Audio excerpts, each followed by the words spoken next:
At sunrise, the hum of machines broke the stillness of the land. Bulldozers stood like metal beasts at the edge of James Miller's farm. His home, his sanctuary, his legacy. The morning light was harsh, almost cruel, casting long shadows over the soil he'd spent a lifetime nurturing. These machines weren't there to plow or plant. They were there to wipe the land clean, erase the past, make room for pavement and glass. For James, this wasn't just land. It was the story of his family etched into every inch of earth. His grandfather had carved this farm out of wild fields during the Great Depression.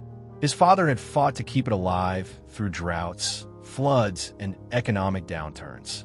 And James, well, James had poured 40 years of his own blood, sweat, and stubborn pride into every furrow. He rose before the sun every day, walked these fields with boots worn thin, and let his calloused hands speak the language of the soil. Developers didn't see any of that. They saw opportunity, a prime location for a shopping complex, the kind with chain stores, parking lots, and blinking neon signs. To them, James's farm was just a patch of dirt with untapped profit potential. Greenfield Development Corporation had lawyers. They had lobbyists. They had politicians nodding along in town meetings and county offices. James had none of that. Just a beat-up pickup, a daughter in college, and a deep, aching love for a piece of land that outsiders saw only in terms of square footage and projected revenue. When a man in the tailored suit showed up at his porch that morning, James had a sinking feeling in his gut. The man didn't even take off his sunglasses. He handed over a thick envelope full of legal jargon and deadlines, then simply said, "You have 1 week," before walking off as if he just dropped off a package. James stood there, envelope in hand, watching the dust trail disappear down the driveway. He didn't open it right away. He didn't have to. He already knew what it said. Later that evening, James sat on the porch steps as the sun dipped low behind the fields. The light turned everything gold. The barn, the fence posts, the rows of corn waiting to be harvested. He thought of the old oak tree by the creek, where his father first taught him to fish. He thought of the laughter echoing from the barn the day Emily hit her first home run and celebrated with her friends right there in the hayloft. He thought of the long winters, the late nights repairing broken equipment, and the quiet joy of watching his crops rise through the earth each spring. This land was his story, his father's, his grandfather's, and now, unless something changed, it would be lost forever, paved over, forgotten. He didn't know how to fight a corporation, didn't know how to speak the language of lawyers and county boards, but he did know how to stand his ground, even if he had to stand alone, or so he thought, because as the stars began to appear overhead, James noticed headlights coming up the long gravel driveway. Not a sedan, not a pickup, military-grade vehicles, multiple of them. His heart skipped. He stood up slowly, unsure whether to be afraid or hopeful. 5 men stepped out, serious expressions, calm movements. They stood like they were trained to be ready for anything. Then one of them stepped forward and said quietly, "Mr. Miller, we heard you could use some help." And just like that, the story James thought was ending had only just begun. The wind that evening carried a strange stillness over James Miller's land, as if the farm itself was holding its breath. The man in the suit had been gone for hours, but his words still echoed like a judge's gavel inside James's mind. You have 1 week, 7 days to dismantle a lifetime, 7 days to walk away from everything he'd ever known. He hadn't said much after the man left, just stood there on the porch, gripping the envelope like it might burst into flames. Inside, the pages laid out the so-called final notice, legal terms and clauses that might as well have been written in another language. All James understood was that this was no longer a warning. It was a countdown. The worst part wasn't even the papers or the threat of bulldozers. It was the silence that followed. Not a neighbor stopping by, not a call from the county. Just silence. The kind that wraps around you when everyone's either too scared or too small to help. As twilight faded, James sat alone on the porch steps. He didn't turn the lights on inside the house. He liked watching the stars come out, the way they had since he was a boy lying in the hayfield, dreaming of nothing more than keeping this land alive. But that night, Even the stars felt distant, like they, too, had turned their backs. Then, in the distance, a low hum stirred in the night air. At first, James thought it might be a neighbor's truck or maybe some late-night traffic on the county road. But as the sound grew louder, he stood and looked out past the gate. Headlights, bright and steady, began to appear on the gravel driveway. Not one set, several. These weren't your average pickups or town cars. The vehicles that came rolling in were dark, sturdy, built like they could go through a wall and not notice. Military grade. They moved with quiet authority, not the flashy kind you'd expect from a corporate convoy, but the type that meant whoever was inside knew what they were doing. James's heart thudded in his chest. He reached instinctively for the old flashlight by the door, then stopped. No one had called. No one had warned him. Was this intimidation? Another scare tactic sent by Greenfield to push him out sooner? The engines cut. Doors opened in near-perfect unison. 5 men stepped out, shadows cast long by the moonlight. They were dressed in civilian clothes, but there was nothing casual about the way they moved. Their stances were alert, their eyes sharp. They were trained. James could feel in his bones. He stood his ground, fists slightly clenched at his sides, unsure whether to step forward or retreat.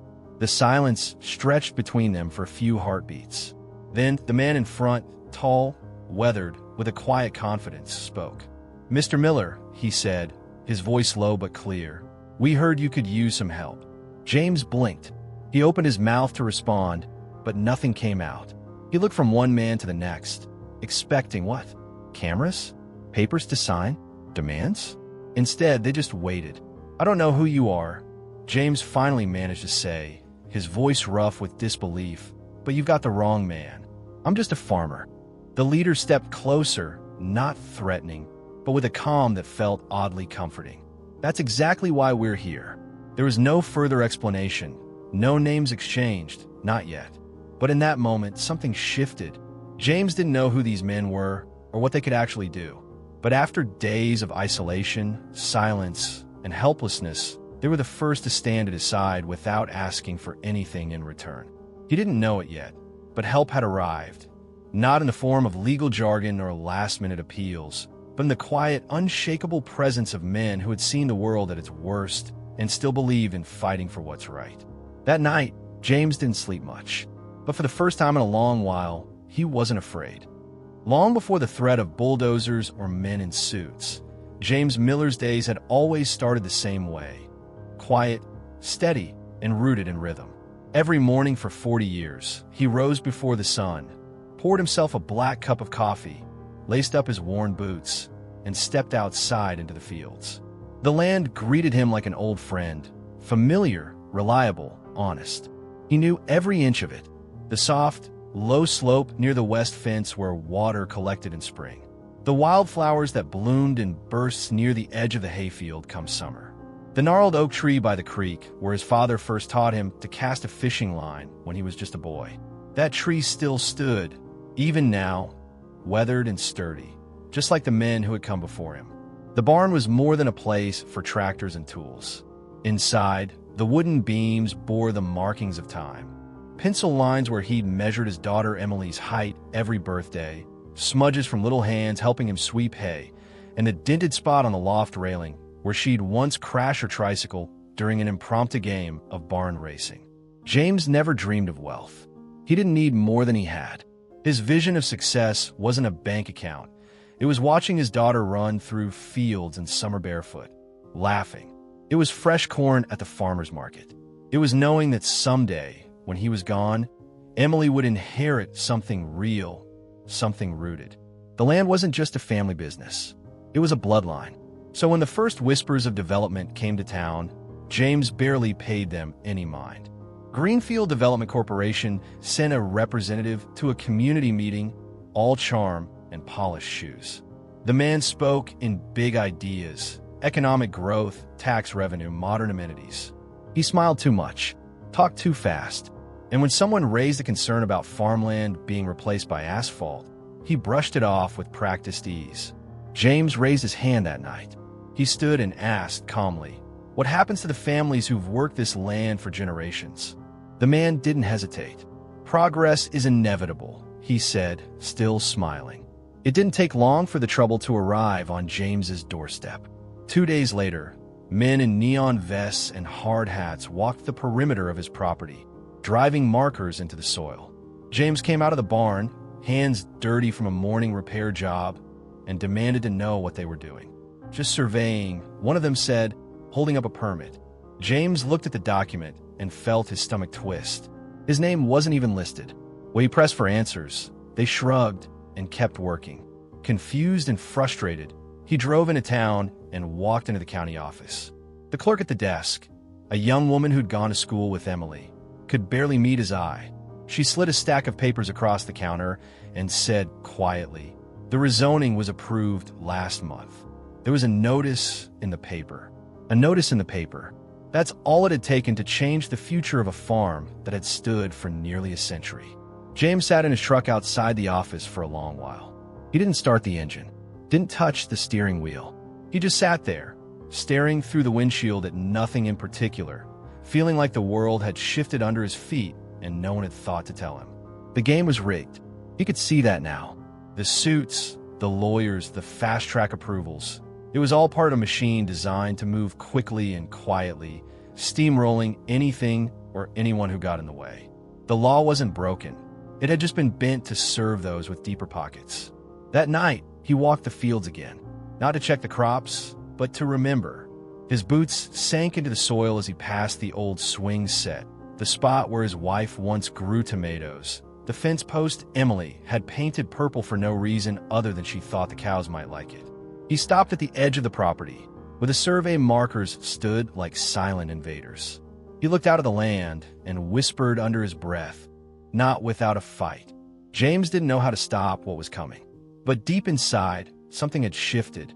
The land was worth more than the money they were offering. It was worth more than any plaza, any profit, any developer's vision of progress. It was home, and home was sacred.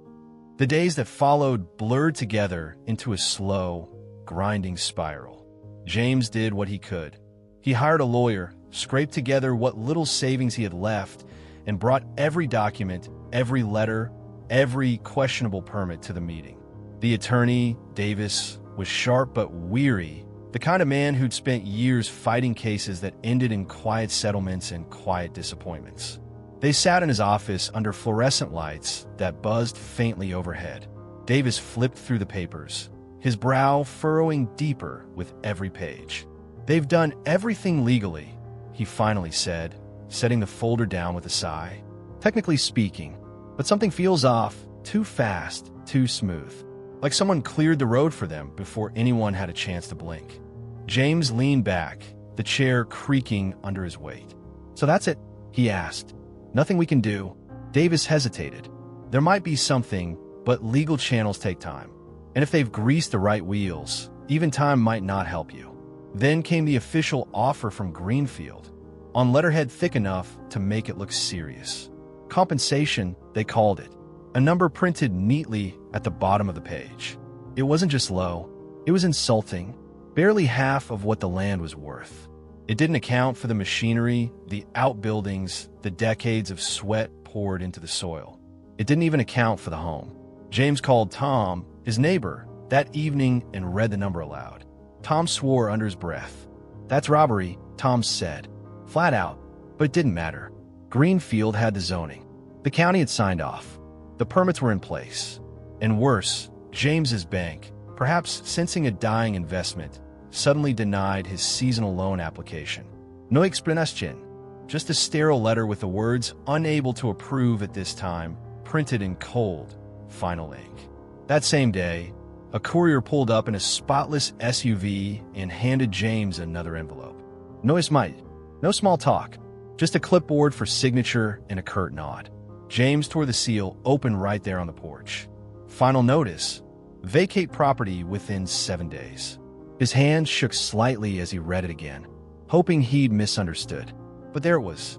No more weeks. No more negotiations. The countdown had begun.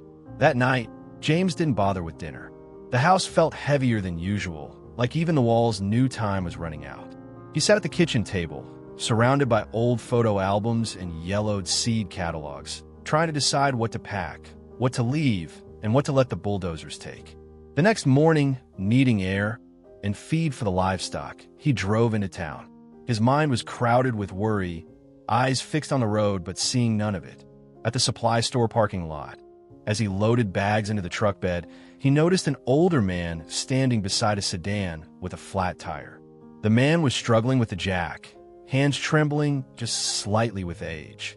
Without thinking, James crossed the lot. "Need a hand with that, sir?" The man looked up, surprised but grateful. "I'd appreciate it. These old hands don't work like they used to." James knelt beside the car and got to work, not saying much. The man introduced himself as Frank. Faded jeans, soft plaid shirt, and a cap with a Navy insignia worn soft from time. "You from around here?" James asked as he tightened the lug nuts. "Just passing through," Frank replied. "Visiting an old friend." They made small talk, nothing heavy. But as James stood to wipe the grease from his hands, Frank gave him a look, steady, kind, but sharp. "You look like you've got something weighing on you." James didn't usually open up to strangers, but something about the way Frank stood there, calm, grounded, made him speak. "About to lose my farm," James said quietly. "Big corporations got the law on their side, and I've got nothing really, just memories and a stubborn streak." Frank nodded, didn't interrupt. He listened the way only someone who's seen a lot of life can. "Sometimes the system doesn't work like it should," he said as they walked toward the diner across the street. Frank insisted on buying James a coffee. They sat in a corner booth, the smell of bacon and old vinyl in the air. "My son was in a similar situation years back," Frank said, staring out the window. "Got pushed out, not because it was right, but because no one stood with him." James nodded slowly. "About 5 days. My daughter's flying in tomorrow to help pack. I don't even know where we'll go." Frank pulled out a small notebook and jotted something down. Then he looked James in the eye and said, "Sometimes help comes from unexpected places." They parted ways outside the diner. Frank waved as he drove off, and James figured that was the end of it. A kind stranger on a hard day.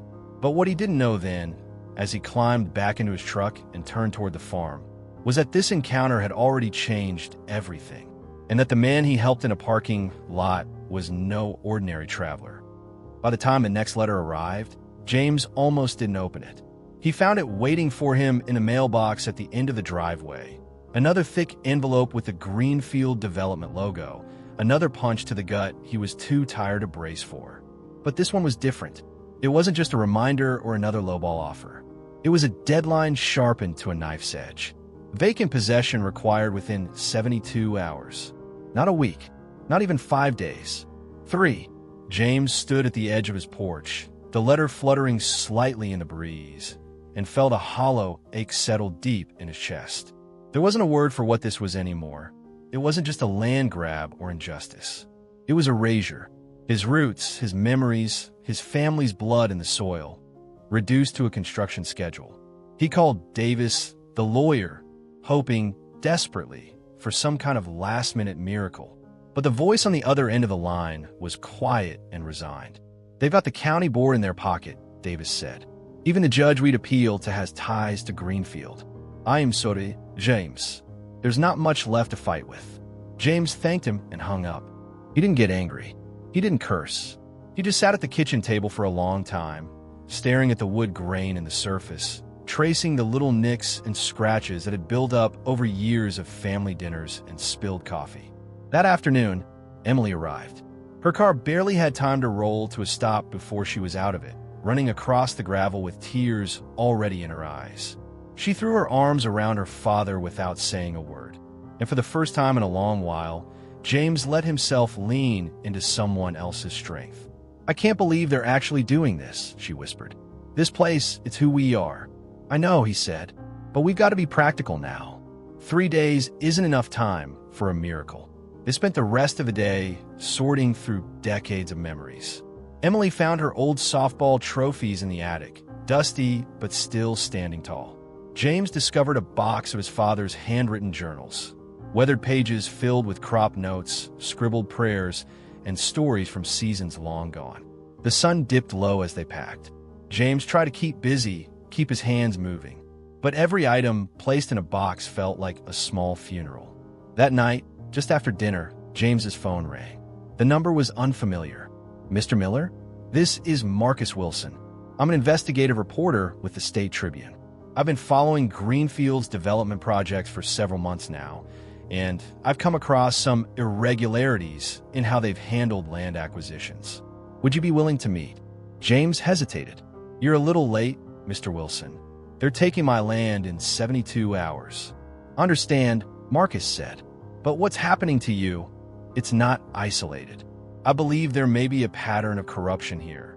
Zoning changes, rushed approvals, even undisclosed payments. I think your case might be the missing piece. I could be there first thing in the morning." James agreed, though his voice held little hope. He'd been through too much to believe that a journalist could do what lawyers and logic had failed to. That night, he didn't sleep much. He stepped out onto the porch long after Emily had gone to bed and sat with a cup of cooling coffee, watching the moonlight spill across the fields. The silence of the land felt heavier than ever. There was no fight left in the courts, no more loopholes to chase, only boxes in the hallway and the sound of insects in the fields and the ache of letting go. Still, there was something about that call, about the calm certainty in the reporter's voice, that stuck with him. At the very least, someone was finally listening. The next day unfolded quietly at first, almost too quietly. James and Emily continued packing as planned. The morning air was heavy with resignation, the kind that settled deep in the bones. Emily worked in silence, sorting through a box of old photographs, while James focused on his tools in the barn, trying to distract himself from the weight of what they were losing. Around noon, a delivery truck rolled into the driveway. It wasn't from the post office or any of the usual couriers. The driver stepped down, handed over a plain, thick envelope, and simply said, "Signature required for James Miller." James signed without thinking, assuming it was another legal notice, another reminder of what little time he had left. But when he opened it, everything changed. Inside was a manila folder marked confidential in bold red ink. "No letteridad," no return address, just a single note clipped to the front that read, "Evidence you might find useful. A concerned citizen." He opened it slowly, cautious at first. Emily, curious, leaned over his shoulder. Page after page spilled out. Internal emails from Greenfield Development, payment records, memos between executives. It was all there in black and white. Names, dates, dollar amounts. Bribes paid directly to the county board president and several other officials. Promises of favors in exchange for land deals. Even handwritten notes from a Greenfield director discussing fast-tracking the Miller property by any means necessary. Emily scanned a page, her hands trembling. "Dad, this is illegal. This isn't just unethical, it's criminal." James didn't know what to say.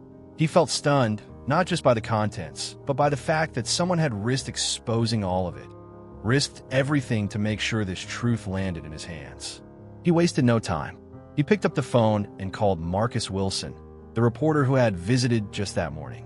Marcus arrived within the hour, camera and notebook in hand, his expression turning from skeptical curiosity to intense, focused the moment he laid eyes on the documents.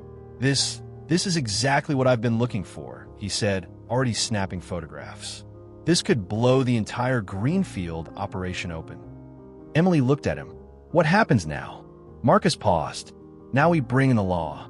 That afternoon, another car pulled into the drive. This time it was Sheriff Cooper. James had known him for years. Not well, but enough to know the man wasn't quick to act unless he was sure.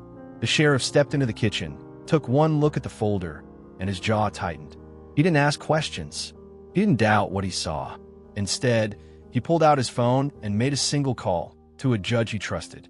The conversation was brief, but serious.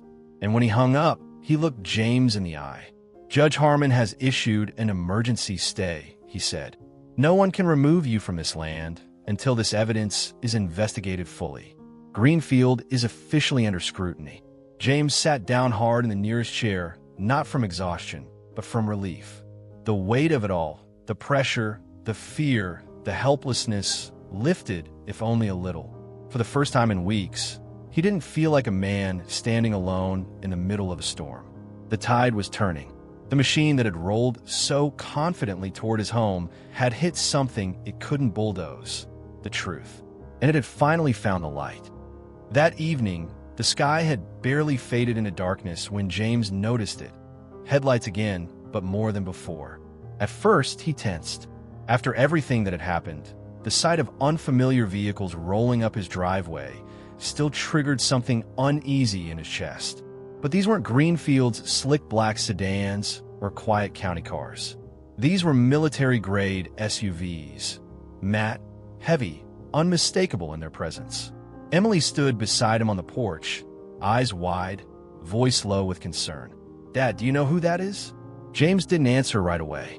He was already stepping forward, heart pounding, trying to make out the figures emerging from the lead vehicle. The driver's side door opened, and out stepped a man James recognized instantly, even though he looked entirely different now. "Frank," James said in disbelief. But the man standing in front of him wasn't the quiet, aging stranger from the supply store anymore. He wore a crisp naval uniform, polished boots, and the insignia of a commander gleaming on his chest. He extended his hand with a firm, steady confidence. "Commander Frank Harrington," he said, "retired Navy SEAL. We met at the parking lot last week. You helped me with a flat tire." James took his hand, still trying to catch up with the sudden shift in reality. "You're military?" Frank smiled faintly. "Was. Now I work in other ways." For more men stepped out from the other vehicles. They weren't in uniform, but their presence spoke for itself. Sharp eyes, straight posture, every movement precise and controlled. "This is Mike Daniels," Frank continued, gesturing to a tall man carrying a briefcase.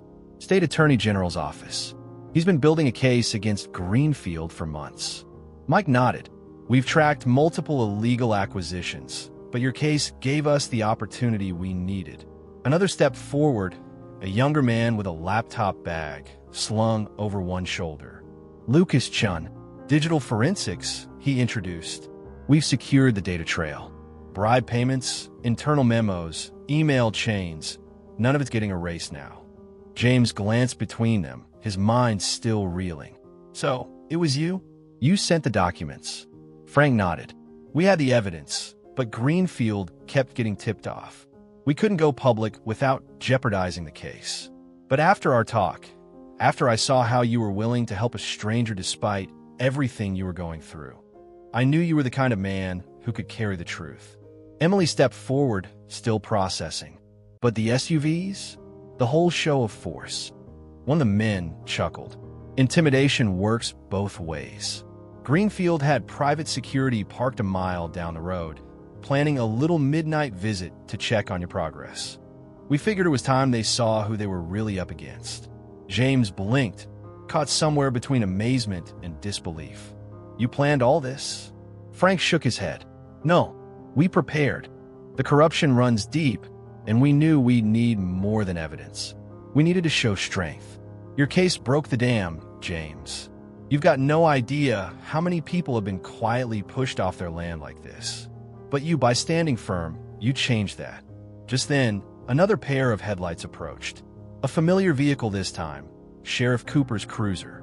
He stepped out, nodding at Frank before turning to James. "Thought you might like to know, Michael Reynolds, Greenfield's regional director? He was just taken into custody. We executed a warrant an hour ago. He won't be bothering you again." For a moment, no one spoke. The weight of it all hung in the cool night air. The pressure, the battles, the buried truth finally unearthed. Then James looked at Frank and his team, at his daughter standing beside him, and finally back out toward the dark road where the enemy had once loomed. He exhaled slowly, the tension in his shoulders easing for the first time in weeks. This land, his land, wasn't lost. Not tonight. And for the first time, he didn't feel like a man standing alone. He felt like the first domino to push something much bigger into motion. The sun rose quietly over Miller Farm the next morning, casting long beams of gold over the dew-covered fields.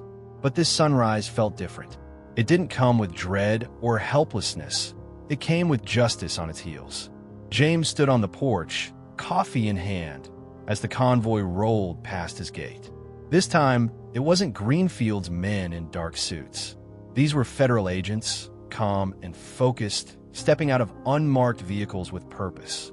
News crews trailed behind, capturing every second. Cameras clicked. Reporters spoke into microphones with hurried excitement. And in the middle of it all, Michael Reynolds, the once untouchable regional director of Greenfield Development, was led away in handcuffs. James didn't say a word. He didn't need to.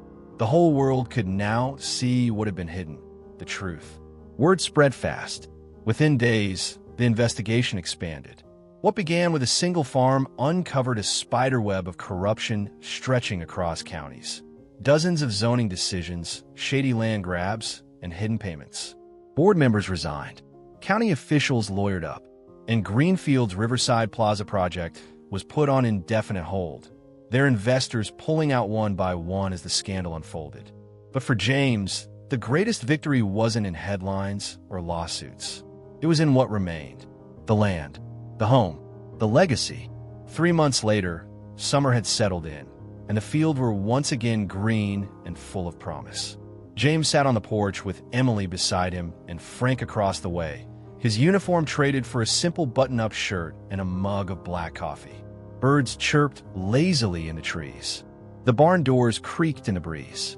It was the kind of quiet that meant life was back to normal. Except now, that quiet carried a different weight. A sense of peace earned, not just inherited. Frank took a sip, then looked out across the fields. You know, he said thoughtfully, sometimes the biggest battles aren't fought overseas, but right here at home.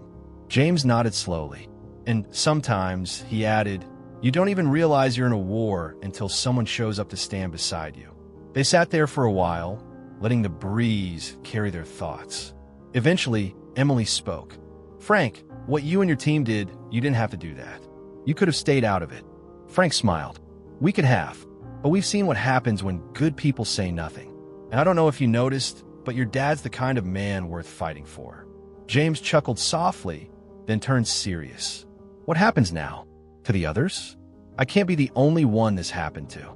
Frank leaned forward, setting his mug down with purpose. You're not.